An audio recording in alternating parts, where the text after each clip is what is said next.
for and to learn from your experiences.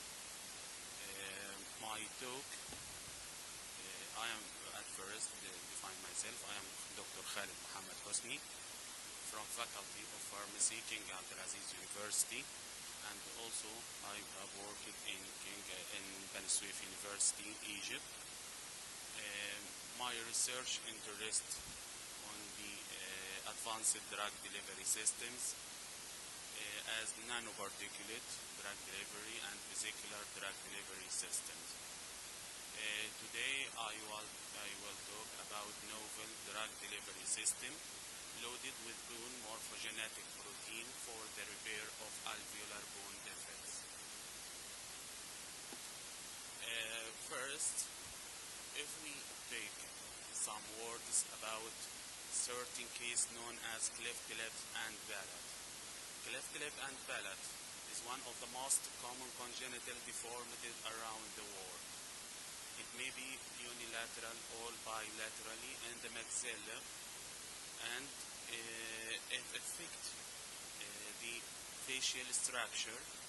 It is a severe birth defect, affecting the facial structure, especially the maxillar mandibular structure. The treatment of a patient with cleft lips and palate, it represents a real problem because it requires a comprehensive multidisciplinary approach that involves multiple surgical and lengthy orthodontic treatment. This is a problem due to one of the most important steps in the treatment. It involves bone grafting of the associated alveolar defect. The most commonly used grafting material is a bone which is removed from iliac crust. This has several shortcomings because it may cause morbidity at the donor site, expected resorption, and associated scarring effect due to invasiveness of surgical procedure. For that reason, there is a need for changing this method for treatment. We need no bone grafting. Several other techniques or other grafting techniques use autologous cell from alveolar cleft bone regeneration and osteoinductive proteins such as bone morphogenetic protein.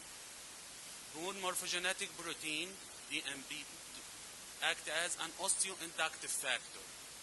It induces the differentiation of osteoblast from the mesenchymal cell. It presents as a grafting material, but the problem in the available product is that it is a solid product. It contains bone morphogenic protein with a collagen and also with calcium phosphate as a paste. This paste also is a solid and also require conventional surgical procedure to be inserted in the defect. So, encapsulation efficiency. After selecting the best formula, which has higher encapsulation efficiency, we go to the second step, which is a preparation of the in situ gel. The in situ gel was prepared by deacetylated Guillain gum. This gum solution is a liquid under normal state, but converted to gel after injection due to ionic interaction with the normal body ions.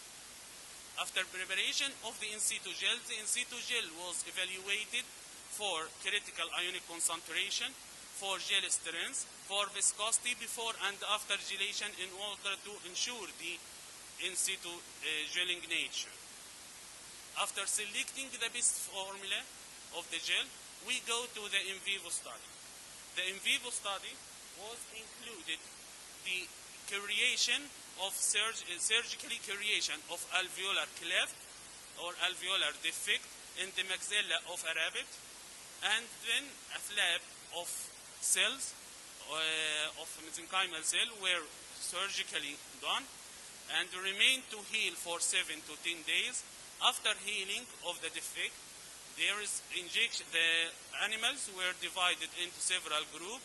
Each group received certain formula, And after about 6 weeks, several cross-sections were taken, and the histological and histomorphometrical analysis was measured to determine the percent of bone formation in the defected area. The first result regarding the formulation of liposome indicated that the liposomes prepared by reverse evaporation method produce high encapsulation efficiency more than the multilamellar vesicles. The second note was of liposome. The encapsulation efficiency increased until certain cholesterol concentration, but above certain ratio, which is 5:4, more than cholesterol will decrease the entrapment efficiency. This may be caused at higher concentration of cholesterol. It may cause disruption for the liposomal membrane and decrease the entrapment of BMP2. From that result, we choose the formula which contain phospholipid, phosphatidylcholine to cholesterol in ratio 5:4, and prepared by reverse evaporation vesicle as unilamellar vesicle, which has an entrapment efficiency about 87%. After selecting this formula, we prepare the in situ gel base by deacetylated gland gum in different concentration from 0.5% to 2%, and measure the viscosity before gelation and after gelation, which show the difference in the viscosity, which ensure the in situ nature of this base. By selecting and according to the gel strength, we select a formula number 3, which contain deacetylated gland gum in concentration 1.5%, or as other word 150 milligram. Because the gel strength is about 38, less than 50. Because if the gel strength, it is usually recommended for gel strength to be less than 50. If more than 50, this means it is very hard gel and may cause painful after injection. For that reason, we select formula number 3. After the in vivo study have done, for the first group of animal, the histomorphometric assessment show that this group was injected with a normal saline only. There is no bone formation. The only area filled with connective tissue only. But when injected another group with BMP2 dissolved in normal saline, the bone cell started to appear, and it take a pink color in this photo. And the bone formation was about 19%. By incorporation BMP2 within liposome only, without in situ gel, only within liposome, and the injection of the liposomal dispersion, the bone formation was 35, increased to 35, and the pink area was increased in the histomorphometric assessment. By the encapsulation of BMP2 or by dispersion of BMP2 within in situ gel base only, without liposomes, the bone formation was about 27%.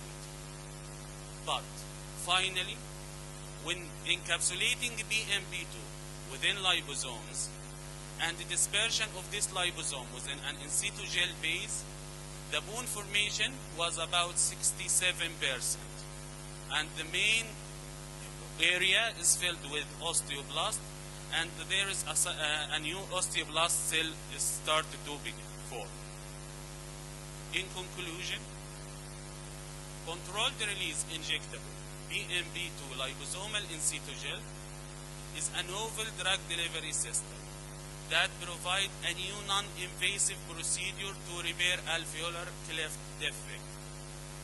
The treated defect were found to be 67% ossified, with surrounding fibrovascular tissue and multiple osteoblasts within 6 weeks. Long-term healing effect